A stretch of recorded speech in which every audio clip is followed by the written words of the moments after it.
I have worked for workplace wellness with the Yeah. corporates Right. from 2007 to 2010 in India. That's been a good experience, but I learned that it's leadership-driven acceptance. Um, Being a doctor for 45 years now, I still work in a hospital where people don't accept the preventive methodologies, and workplace wellness is also an issue. So you did say that one man has to begin somewhere, but sometimes you find it so very frustrating that Yes. the people are not working. So how do you break the ice when Okay. it comes between the See. management and the professionals? Okay. So my take in this is very simple.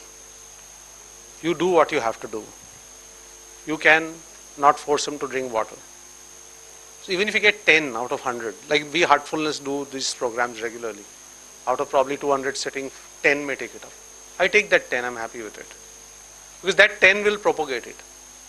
And you'll be surprised, this, our present guide, Daji, Kamlesh Patel, he started this movement of that. His aim is that Heartfulness should reach every house in the world. That was his aim. He started as a spiritual teacher at 2014, the head. And probably in 2015 he got this idea. So it's just 3-4 years old. But we are shocked that it is proliferating unbelievably. Important is have faith, and second, do what you have to do. सामने वाला करे नहीं करे उसका problem है. मैंने मदद कर दी दिया जलाने में. अब उसको तेल डाल के दिया जला के रखना है. I'm sorry if this is a little bit Hindi. I'll translate it. तो दिया जला के रखना है कि नहीं रखना है वो उसका प्रॉब्लम है.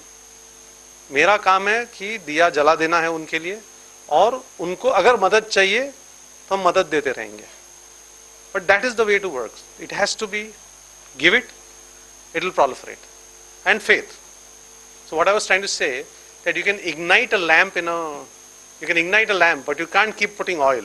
The oil has to be put by the recipient. He can't keep putting oil every day. We can help when they want it. But after some time it is the person himself. That's what decides how it's going to be. And it does spread because the egregore, the geometry, what is that called? What is that amplification? I keep forgetting that word. Exponential growth only comes by dots joining each other, and then it gets exponential. And it grows exponentially very fast after that. Once you cross as it's known in mathematics, once you cross the threshold, it just proliferates. Then you don't have to do anything. It's most corporates, right? For example, if you take Hinduja Hospital in Mumbai, when it started, it was a very routine hospital. Now, though, it has automatically gone into the zone where patients keep coming in. They don't even know their doctor. They are only going for Hinduja Hospital. They don't even know who has treated them. When they come out, you ask them, what's your doctor's name? Arey, naam to pucha hi nahi. So that's how it happens. It's time. It takes it. You have to be patient. Don't be impatient. The most important thing is be patient with your patient. Your patient needs your patience. That's all he needs. Don't feel bad. The same thing, don't get attached to outcomes. We are worried about outcomes all the time. I've done this program. What impact has it left? Doesn't matter. 2 hate me, 10 like me, 15 love me, doesn't matter. Or if it's the reverse, 15 hate me, doesn't matter. You've done your job. Right. So have you had the scores ready? So can few of them tell me your scores? And where's Snail? I need that score on the laptop. I need to see the score. Can you put it on the scores here? Ask her where the scores are. No? 17, 32. But they have to be honest scores. Huh? Don't try to be dishonest scores. Huh? 39, 20, 30, 57. He's leading right now. 30. Behind? 56. So we still have a leader here. Nobody went into hundreds, 80s. Huh? You say it, yaar.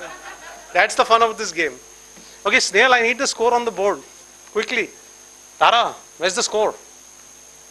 There is Snail. Call her. I need to show the score. She said she's put it on. Sorry, just give me a minute. So 59. Anybody higher or still wants to score? We have a couple of minutes. I don't feel bad. My score was 94. Yaar. Huh?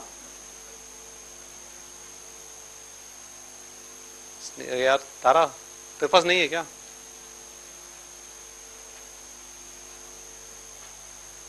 So in the meantime, we can take a question till he puts up the score. Yeah, we can do the score again there. Yeah, we finish your question till we get. But Snehal only is doing the next presentation, no? Oh, you're doing. Okay, yeah, come.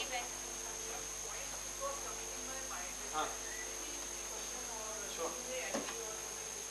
No, I never disagree. I have no judgments to make. I have no judgments to make.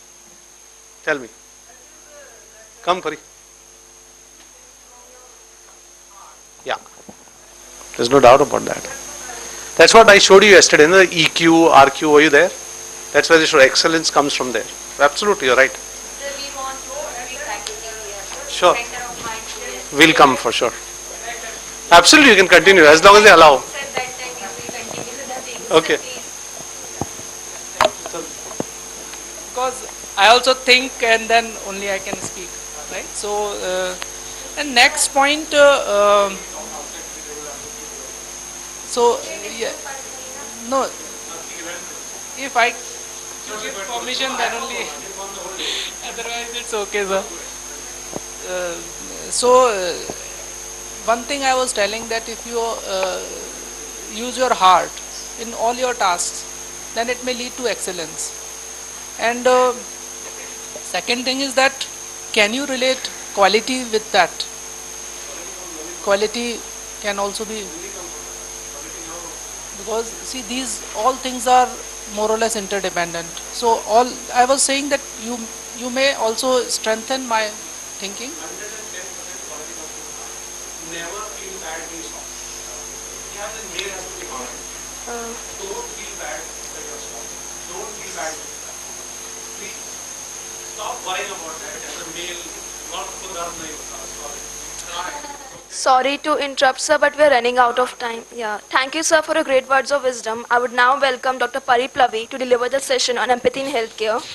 She has been the former head department of anatomy in Osmania Medical College, and it served in many national government bodies like Medical Council of India, Union Public Service Commission, National Board of Examination, Indian Council of Medical Research, etc.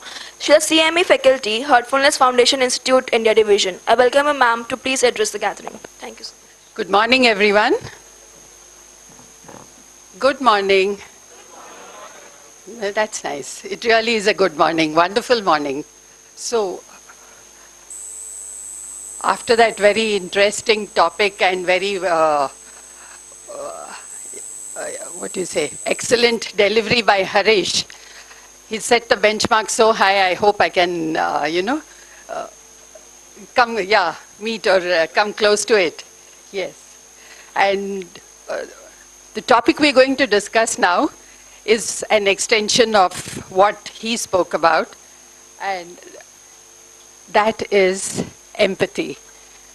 So all of us, every single person here, even a first-year student of the MBA course or someone very senior, each of us is a leader in society.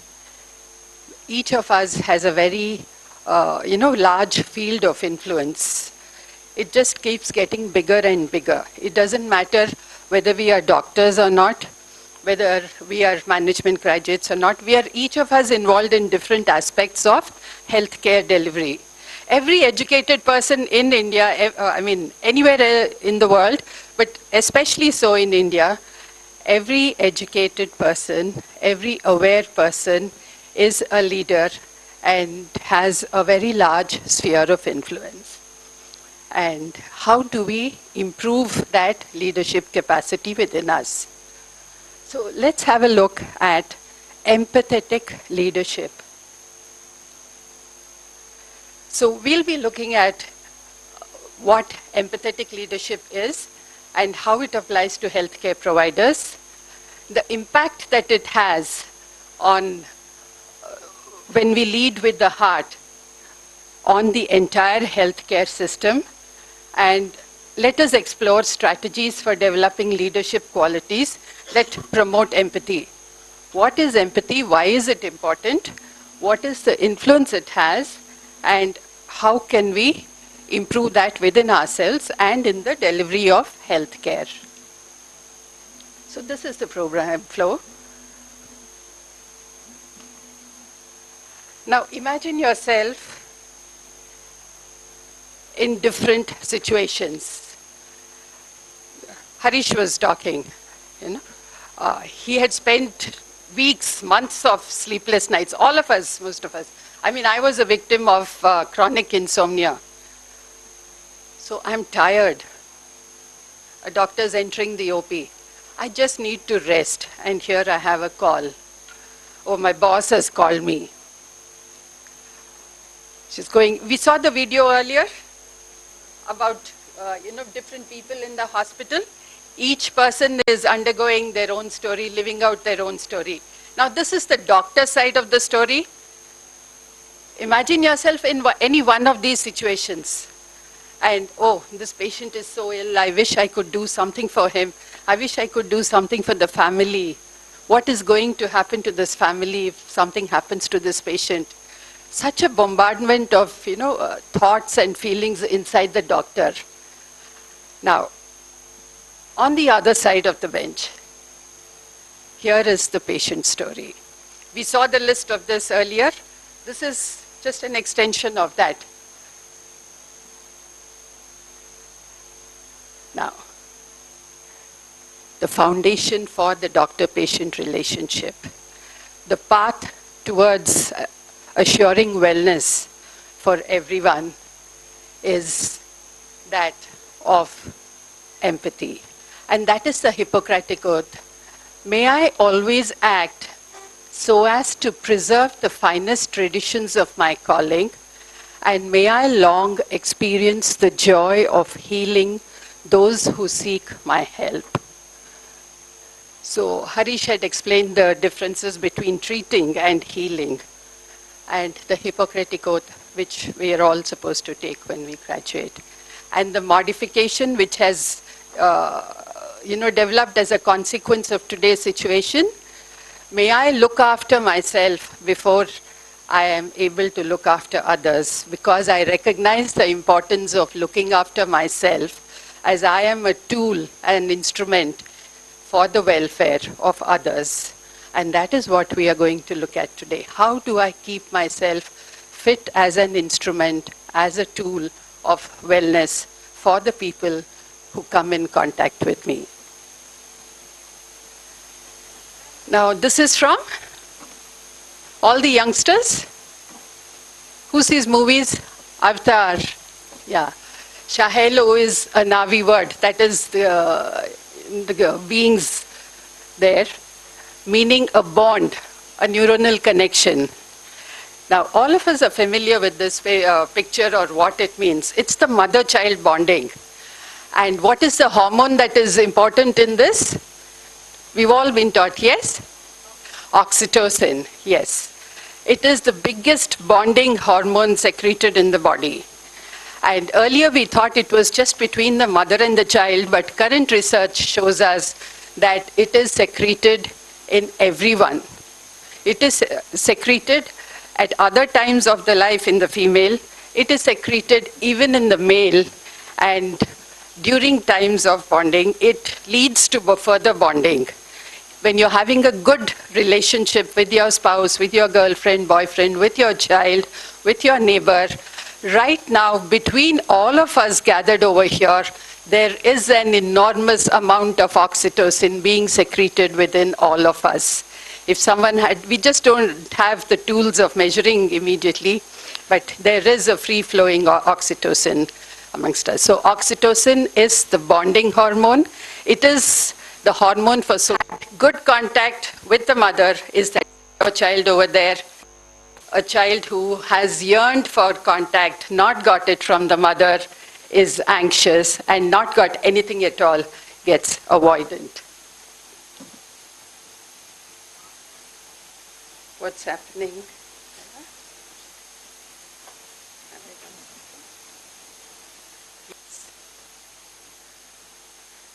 So there's a lot of research on this. So the latest frontiers of research in terms of leadership, or I mean, all of you are much more aware of all that than we are, coming from the pure medical background. It's empathetic leadership is been the focus of concentration of a lot of research nowadays. And this is what we saw. You treat a disease. You may win, you may lose. Whatever, diabetes, cancer, cardiovascular, heart attack, whatever. But you treat a person, you always win, no matter what the outcome. You can't, you're not God, you can't always save the patient. You can't, you may or may not be able to prolong his life or whatever, but you still win when you are treating a person. The best way to find yourself is to lose yourself in the service of others. That was what Mahatma Gandhi said. And sympathy is feeling compassion and sorrow. Empathy is actually putting yourself in their shoes. Now, these are terms that are very often, are you able to see that clearly? The lower one. There's a lot of, so-called synonymous usage or confusion between these two terms, sympathy and empathy. So what is, to put it simply, in a very simple fashion, sympathy is when you're feeling for the other person, when you feel sad or compassionate towards the other person, but empathy goes the extra mile. You're actually putting yourself in the other person's shoes, feeling what the other person feels, and taking on the pain of the other person. Now, this neuroscience is showing us there are certain areas of the brain which contain some specialized cells called mirror neurons, which are responsible for this. All animals have it, the humans have it. And this is an innate behavior within us. Very often we have stifled it with our present lifestyles. So we need to expose it, bring it. As he said, we need to water that. We're adapting to change. We've been adapting to change. I'm sharing, making you also learn some adaptation to change. Yes. So what does empathy do for us? When you are in empathy with someone, what happens? There is a flow of energy. There is a buildup of energy. So empathy gives you energy. It gives you motivation. You feel motivated. It drives you towards the path of excellence. It encourages you. It empowers you. There are some more E's, we'll come to that later. So energy, enthusiasm, excellence. You can add your own E's. Anyone? Some more E's? Emotion, good. Happiness to others' lives, yes. Empowerment makes you understand what others feel. Yes. Now, this is something that a lady called Maya Angelou. How many of you have heard of her? Yes. She is a social activist, an African-American social activist, writer, poetess, everything. One of her most famous poems is something called Phenomenal Woman. I have learned that people will forget what you said. People will forget what you did. Yeah, keep it there, thank you. But people will never forget how you made them feel. Just go back into your own childhood, go back into some recent experience, go back into yesterday, 30 years ago. The small things, especially when you were a child, when you were vulnerable, dependent on your parents, on the adults around, your teachers, your neighbors, uncles, anyone. Someone was talking yesterday, it's the small, he was saying, children remember the small things, they don't remember the big things. It's because you cared when you spent that time with them. There was that bonding, there was that empathy. So people will never forget how you made them feel, and that is what is important. So empathy is the ability to understand the situation of the situation, the perspective and feelings of the other person, to be able to communicate that understanding. The other person, you have to communicate, let the other person know that you feel the same way, that you feel their pain, and check its accuracy. And it need not take hours. It could be just a simple look or just a hand on the shoulder. Check its accuracy, because you will get your own non-verbal communication or verbal communication back that yes, what you're feeling is right. That is exactly what I am feeling now or what I'm undergoing now. And then to act on that understanding with the patient in a helpful way. So the ability to understand, to communicate that understanding, check its accuracy, and to act on that understanding in a helpful, positive, creative way. So a central prerequisite for this, for a therapeutic physician-patient relationship, is the ability of the physician to empathize with the patient. And to remember the key features of empathy, we have an acronym, EMPATHY. Remember the spelling, you remember the features of empathy. The first and foremost is the eye contact. We receive, data tells us, scientific research tells us that 80% of the input to the brain is through the eyes. That is why when we are meditating, we are trying to reduce the sensory input, we ask to close the eyes. So eye contact, then the muscles of human expression, use them. Don't stay with the stiff face. Smile. A smile can take you miles. A smile can break down the most, the toughest barriers, the invisible barriers. So use all your muscles of facial expression. Dozens and dozens of them. Practice that. It makes you look so much younger too. Posture. Now there's lots of research on posture too. You have the power posture. Very often when you're in front of a patient, you want to show who is the boss. It is a gradient relationship. We try to maintain a gradient relationship in most of our interactions. There's subtle and not so subtle mannerisms of posture and face and so on.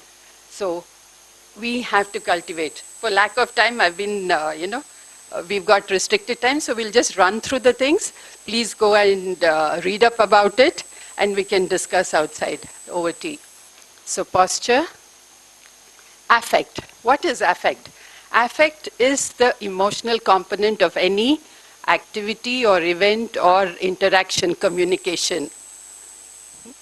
So it could be, some things, you can say hello in the same way. The affect is the good morning that we shared a while ago. I said, good morning? Good morning. Oh.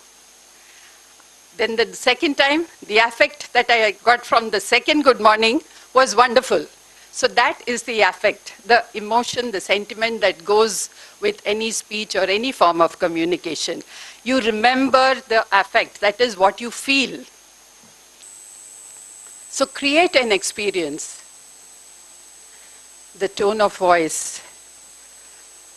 More relationships, especially nowadays and especially in marriages, are affected because of the tone of voice.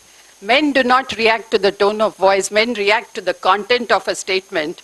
Women react to the tone of voice. They react 80% or 90% to the tone of voice. The content is not, you say, I hate you to her, she will still be your slave.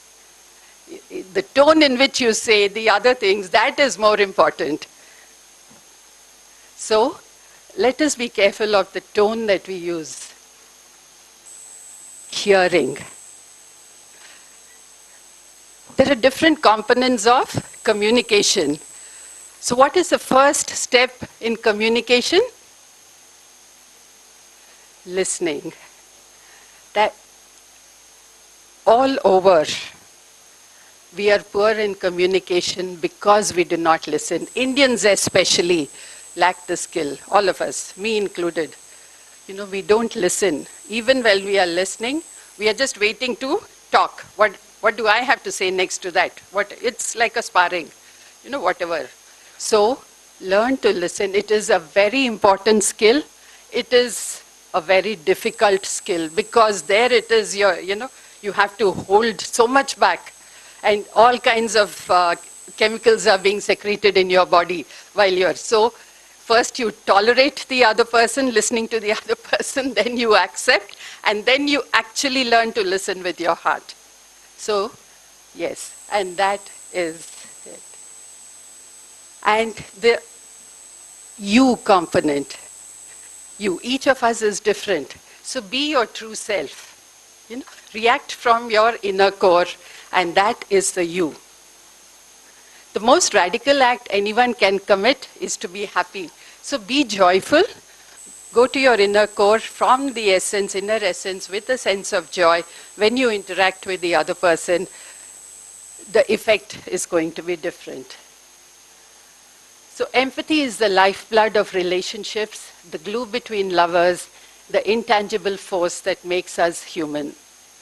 So this is an excerpt from the ABCs of adulthood, an alphabet of life lessons. So how does empathy help us as healthcare professionals? It leads to increased diagnostic accuracy. So patients are able to communicate better.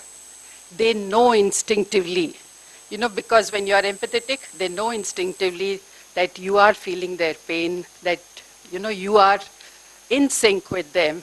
And then they get very often patients don't want to talk, they suffer silently. Something opens within them and they are willing and ready to share their problems. And every process of healing is a two-way process. It is the patient who is the bigger stakeholder in that, because all healing processes are there innate within us. Hippocrates had said that long ago. Our ancient traditions tell us. Within us are the systems for all kinds of healing processes. A real doctor, a real healer just uncovers them. It doesn't matter the modality of healing that he uses, whether it's modern medicine or something, mindfulness, heartfulness, spiritual healing, it doesn't matter, just human to human communication. He acts like a catalyst and unlocks that system within us. And if you're giving treatment to a patient, you end up with greater patient compliance because he is motivated, he understands his own role in that, and therefore, it ends up with increased quality of life for the patient. So what is the difference between empathy and sympathy? See, you can have interactions with the patients. There is a spectrum. You can have pity for the patient. At one end of the spectrum is pity. Oh, how sad, you're suffering. And move on. When is the next patient coming? That was what the patient told him, didn't he? You were just waiting for us to get out. Yes. Or sympathy, I care. This is sympathy. Put a hand on the shoulder, that's it. Whereas empathy is, I feel your suffering, you feel the suffering and you do something about it, you act upon it. That is what characterizes empathy.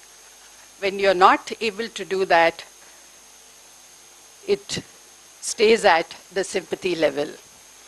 So a leader with empathy is able to empower people, motivate, inspire people, and he is able to lead change because there is a shared vision. He shares his vision with them and he is able to share their vision. Now, how many penguins? So which among them is the leader here? Who said that? Yes, wonderful. Yes. All of them are the leaders. So in this group, every one of us is a leader. Every one of us has a large sphere of influence. Everyone has to unearth that empathetic leader within us. So we all have the leader in ourselves. Now, and developing empathy will raise the standard of our leadership qualities. How? Some more ease now? Yes. So we saw encouragement, we saw enthusiasm. Here comes effectiveness. What is the difference between effectiveness and efficiency?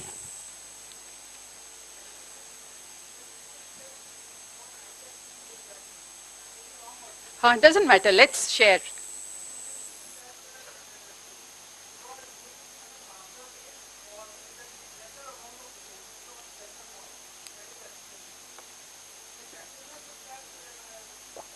Whether I am doing the treatments or surgeries in the correct manner, that is effectiveness. That is effectiveness, and efficiency is something related to that if I am doing those things with a lesser cost or lesser amount of resources or on a faster pace. So that is efficiency, and effectiveness is something that whether I am doing it on a correct manner or not, that is effectiveness. Yes. So, yes, sir.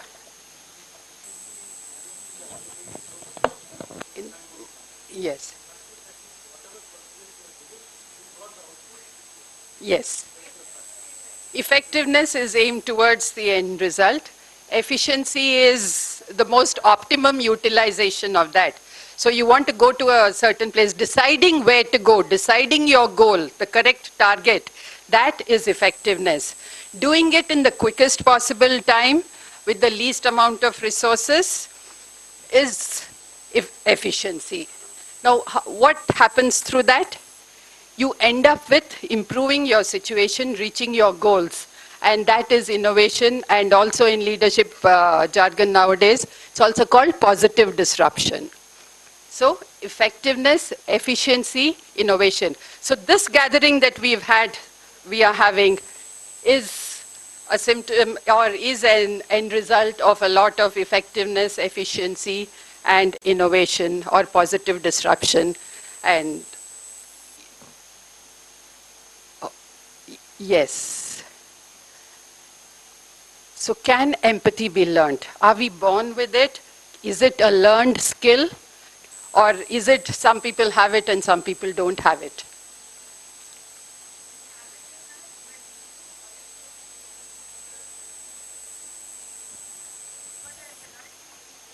As adults, we lose it. That's nurture. Yes.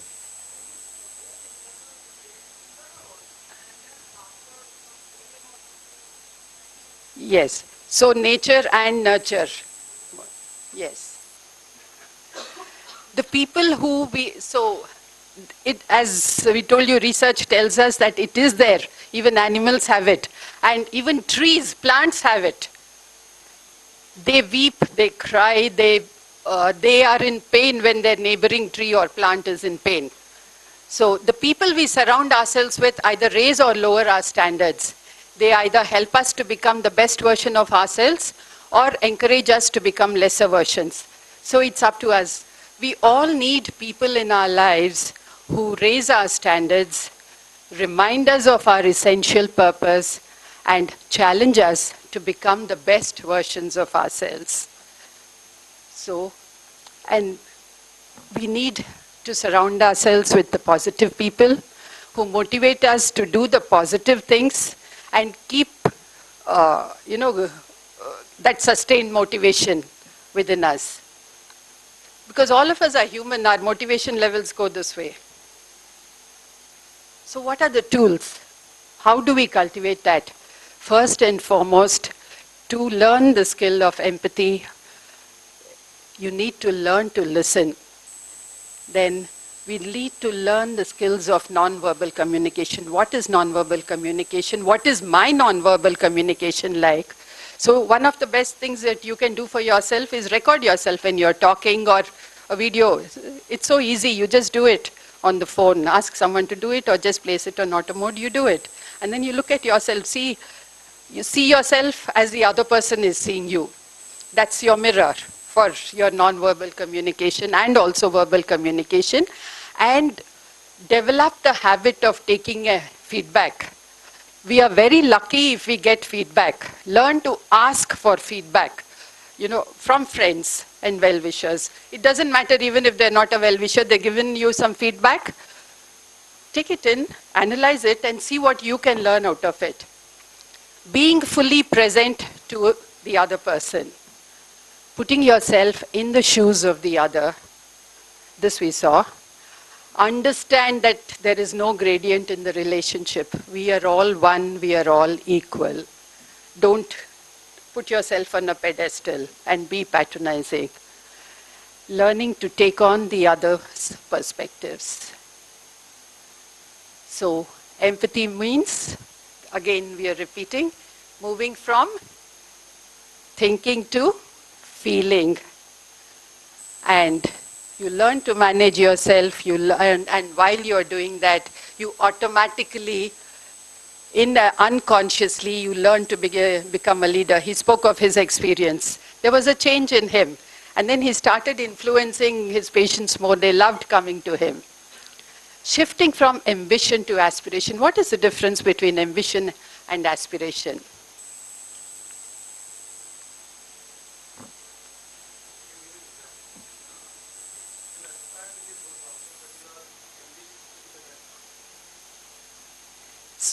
So what's the difference?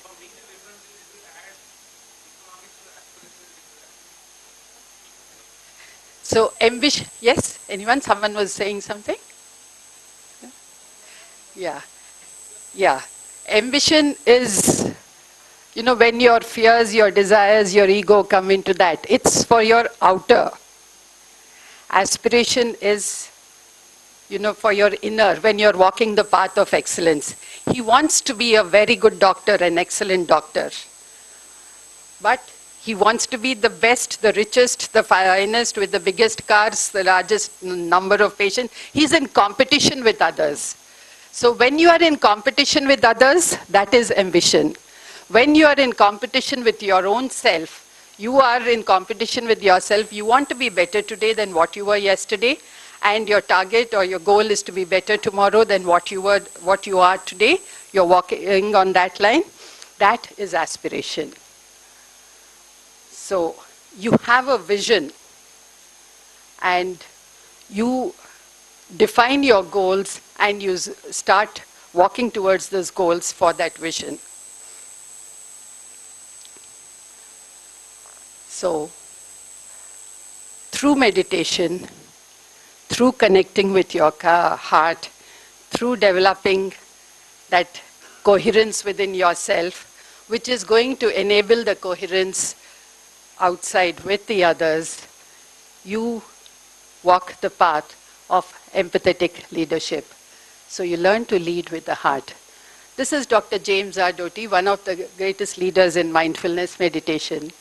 So I would advise you all to read this book. It's his autobiographical book. It's Into the Magic Shop, a neurosurgeon's quest to discover the mysteries of the brain and the secrets of the heart. Who's this? Yes. So he talks of eye contact, he talks of touch and compassion. I think there's a video that's doing the rounds. Everyone has seen that. So our entire life is led by feelings and inspirations, and that is the role of the heart. When we listen to the feelings and capture the inspiration that comes from within, we master our life. The whole exercise of fine-tuning this process is heartfulness meditation.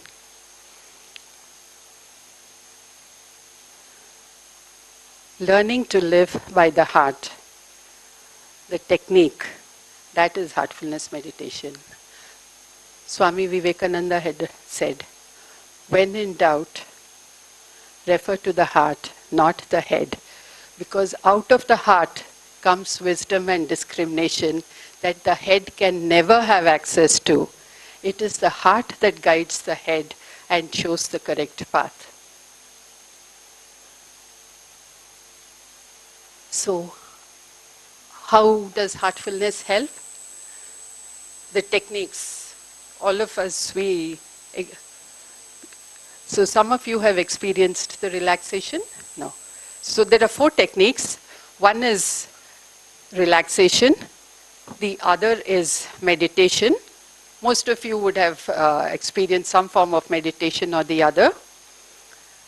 Then cleaning and introspection. Cleaning is also called rejuvenation or detoxification, and introspection or connecting to your inner self. So relaxation helps you to de-stress, gets your body to ready to that, get, set, go mode. And you're, yes. And that is when you get, the benzene ring, the Archimedes Eureka thing, being in the zone. So all that, the first step is relaxation.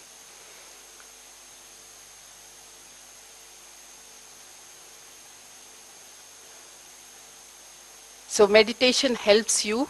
Yesterday we saw the slide of the regulated mind and the unregulated mind, the traffic jams, and then thousands of cars flowing, the traffic going slowly. So each of those vehicles, if it is a thought, imagine all your thoughts going to their destination. Yes. So that is what meditation does. And what does detox or cleaning do? All the jams that had occurred, slowly, unconsciously we are building up. So a lot of the input that goes into us, the sensory bombardment that each of us is experiencing through the day, every person, including the child, there's so much of sensory bombardment. It goes to the subconscious level, and that is what, for that day, we can clean. So cleaning is an active process that each of us can do for ourselves. It detoxes us of that days of impurities. Introspection helps us in the long term to keep our poise, to strengthen the connection, our inner connection with ourselves, with our heart. So, ma'am, if we have time, we could do a relaxation, 5 minutes. Shall we all? Yeah. So, the first request is, may I request all of you to please put your phones off, or at least in the silent mode.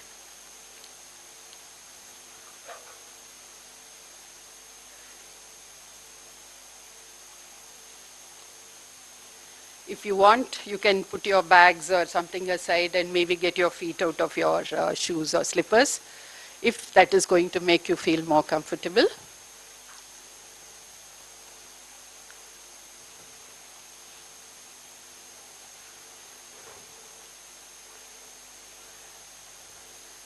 So welcome to the Heartfulness Guided Relaxation. Sit comfortably. Close your eyes. Breathe in. Breathe out. Relax. Bring your attention to your feet. Wiggle your toes. Feel them relax. Feel energy from the earth entering your feet, traveling upwards, filling your body parts and relaxing them as it moves up. Feel your feet and ankles relax. Feel the energy moving up your calves and your knees, relaxing them. Your thighs and hips are relaxed too. Your entire lower limb is now relaxed from the tips of your toes to your hips. Now feel the energy moving up your back, relaxing your lower back and your upper back. Your entire back is now relaxed.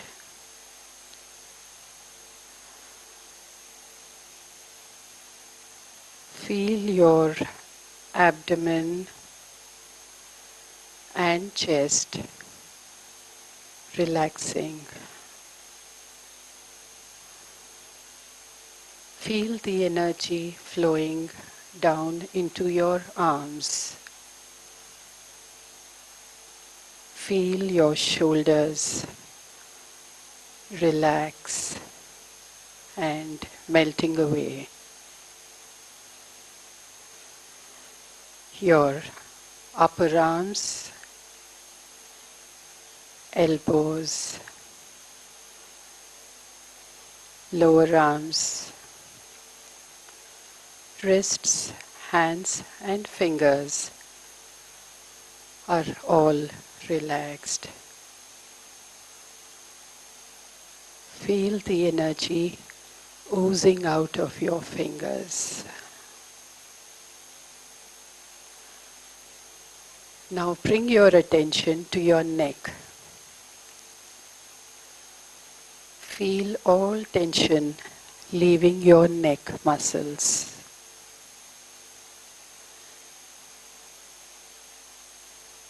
Feel your head relax. Bring your awareness to your face. Your jaw is relaxed. Your lips are closed softly and gently.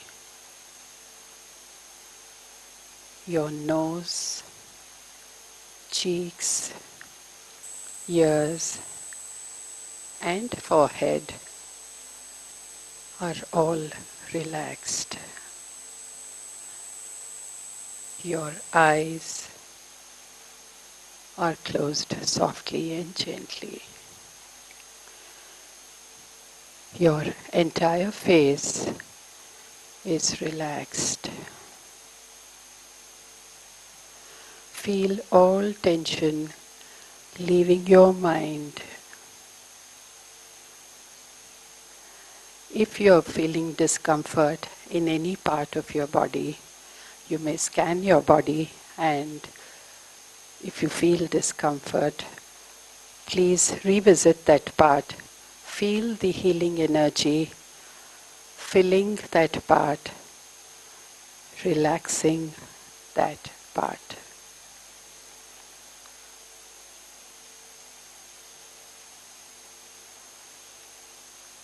You are now totally relaxed from the tips of your toes to the top of your head.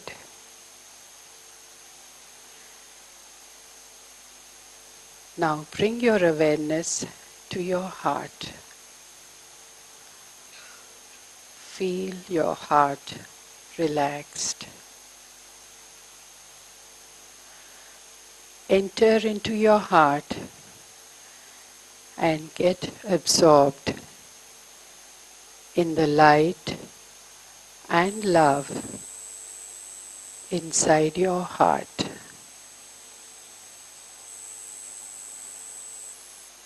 Stay absorbed in the light and love inside your heart for some time. Very slowly come back to the present and very slowly open your eyes. Does anyone want to share how they felt? Peaceful, relaxed, relaxed.